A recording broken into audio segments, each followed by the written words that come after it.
વચનામૃત ગઢડા મધ્યનું 15મું, સ્વભાવને વિશે શત્રુપણું રાખ્યાનું. તારીખ 29/8/1821 બુધવાર.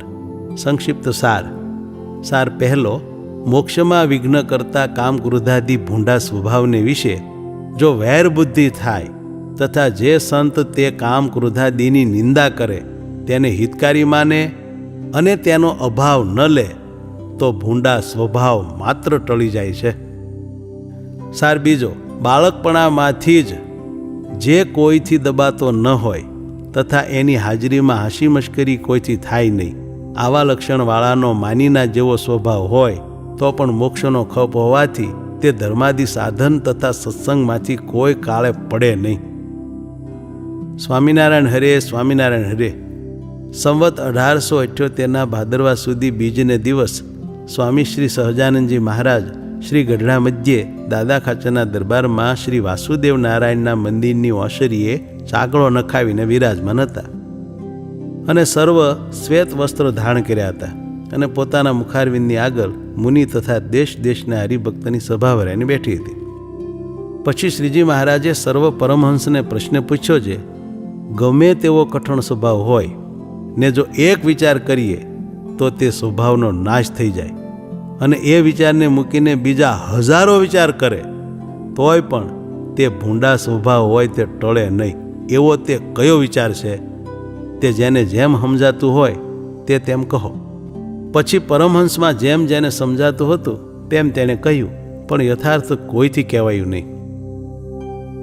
પછી શ્રીજી મહારાજ બોલ્યા છે, લ્યો અમે કહીએ છીએ, જેમ બહાર કોઈક પોતાનો શત્રુ હોય તે આપણું કાંઈક કામ થતું હોય તેને બગાડી દે અથવા પોતાની મા બેન સામી ગાળો દે, તેનો જેમ અતિશય અભાવ આવે છે અને જે ઉપાય કરીને એનું ભૂંડું થાય તે ઉપાય કરાય છે, અથવા કોઈક બીજો તે શત્રુનું ભૂંડું કરે તો પણ અતિશય રાજી થવાય છે, તેમ જે મોક્ષને અર્થે યત્ન કરતા હોય ને તેમાં જે કામ ક્રોધાદિક માહિલા શત્રુ વિઘ્ન કરે તો તેની ઉપર પણ તેવી જ વૈર બુદ્ધિ થાય અને તેનો ખટકો ક્યારેય પણ ટળે નહીં.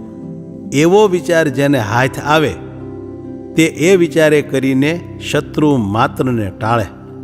અને જ્યારે કોઈક સંત એ કામાદિક શત્રુની નિંદા કરે તથા તે શત્રુને ખોદે, તેમાં જેને મોરે કહ્યો એવો વિચાર હોય તેને તે સાધુનો અભાવ આવે નહીં, સામો તે સાધુનો અતિશય ગુણ લે અને એમ જાણે છે, આ સાધુ મારા શત્રુને માર્યાનો ઉપાય કરે છે, માટે મારા પરમ હેતુ છે.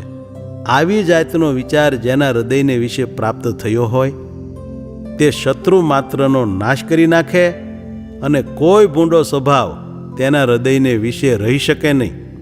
અને એ વિના બીજા ગમે તેટલી જાતના વિચાર કરે પણ કામાદિક સ્વભાવરૂપી શત્રુ નાશ પામે નહીં. માટે એ સ્વભાવ ઉપર જે શત્રુપણું રાખવું એ જ સર્વ વિચારમાં શ્રેષ્ઠ વિચાર છે. પછી શ્રીજી મહારાજે વળી પ્રશ્ન કર્યો છે, ધર્મ, વૈરાગ્ય, આત્મજ્ઞાન અને મહાત્મ્ય સહિત પરમેશ્વરની ભક્તિ એ 4 વાનામાંથી કોઈ કાળે પડે નહીં એવો જે હોય તેને શે લક્ષણે કરીને ઓળખવો. પછી સર્વે સંતે જેને જેવું સમજાણું તેણે તેવું કહ્યું, પણ તે કોઈથી યથાર્થ કહેવાયું નહીં. પછી શ્રીજી મહારાજ બોલ્યા છે, જેનો બાળકપણાથી જ એવો સ્વભાવ હોય છે કોઈની છાયામાં તો દબાય જ નહીં અને એ જ્યાં બેઠો હોય ત્યાં કોઈ હાંસી મશ્કરી થાય નહીં અને તેને કોઈ હળવું વેણ પણ કહેવાય નહીં. એવા જેના લક્ષણ હોય તે કોઈ દિવસ ધર્મ, વૈરાગ્ય, જ્ઞાન અને ભગવાનની ભક્તિ એમાંથી પડે જ નહીં. અને તેનો માનીના જેવો સ્વભાવ હોય તો પણ તેને કલ્યાણનો ખપ હોય, માટે તે સત્સંગમાંથી કોઈ પ્રકારે જાય નહીં. ઇતિ વચનામૃતમ ગઢડા મધ્યનું 15મું થયું.